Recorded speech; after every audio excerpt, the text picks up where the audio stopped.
Our group decided to show the differences between American and European interviewing styles.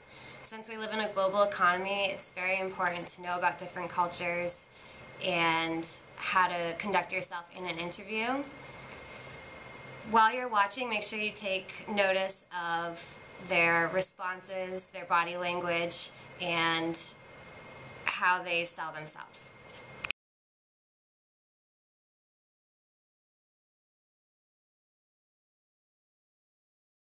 So the first interview is with Brady, and he's interviewing for a sales management position.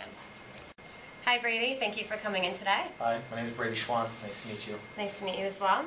So tell me about yourself. I'm Brady Schwann, obviously. I'm 21 years old. I'm a graduate from Northwood University. I got my bachelor's in automotive management and marketing, and I've been in the automotive business my whole life. I've worked for my dad. A lot of his employees kind of doubted me at first. I walked in there at the age of 18 and I totally showed them wrong. I was the best salesman for the first year that I was 18, and I was going up against people that have been selling for 30 years and more. And I think I proved myself in the automotive business as far as sales, and I'd like to prove myself for this sales position. Tell me one of your strengths and one of your weaknesses. Well, really I don't believe in weakness, but one of my strengths is I'm a very personal guy, and I believe I can sell anything to anybody, and I just get along with people. Basically what I try to do most out of anything is try to gain trust with an individual, and if they can trust me, they're definitely going to buy from me. One of my weaknesses is some people I'm a little bit too straightforward with them, and they might get turned off by that, but I'm always out there to make the money, and I'm always out there to make the sales. So, what's your biggest accomplishment? Well, my biggest accomplishment personally is walking into a dealership where everybody thinks that everything's handed to you, and it really isn't. I've worked hard my whole life, and everybody thinks that everything is given to me from my father. My biggest accomplishment is proving everybody wrong by coming into a dealership where your father is the boss, and you prove yourself that you don't need him to make yourself successful. I think that I've shown everybody in every department that I'm there to help out the dealership as a whole, and I think that I've shown everybody that I can make my accomplishments by getting done with school, and overall trying to make a better life for them as well as me. Do you find that you work better individually or in a team? I feel like I work better individually because I feel that I succeed better when all the pressure is on my shoulders rather than the other teammates. I feel that I'm more involved with the work when it's just me rather than somebody else.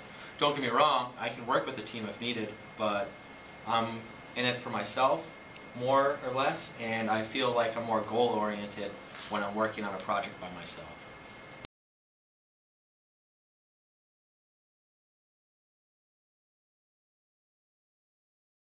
Thank you for coming in and interviewing for this sales position. Could you just start off by telling me a little bit about yourself? My name is Annika Huber.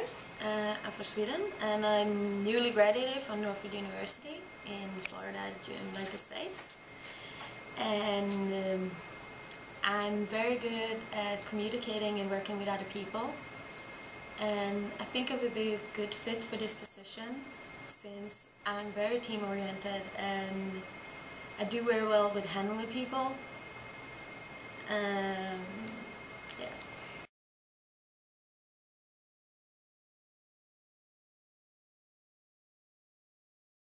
Okay. So, what's your biggest accomplishment?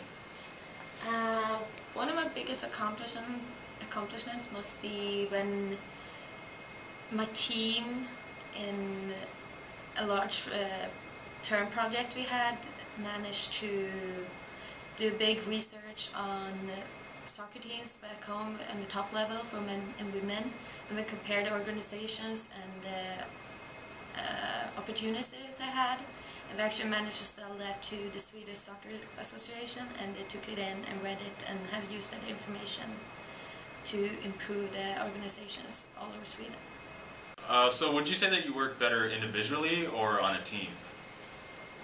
I would probably say that I'm capable of working individually, but I prefer to work in a team setting. So as you can notice from watching it, the American was a little bit more confident in his answers. He kind of preferred to work more individually. In the European interview, she was a little bit more timid.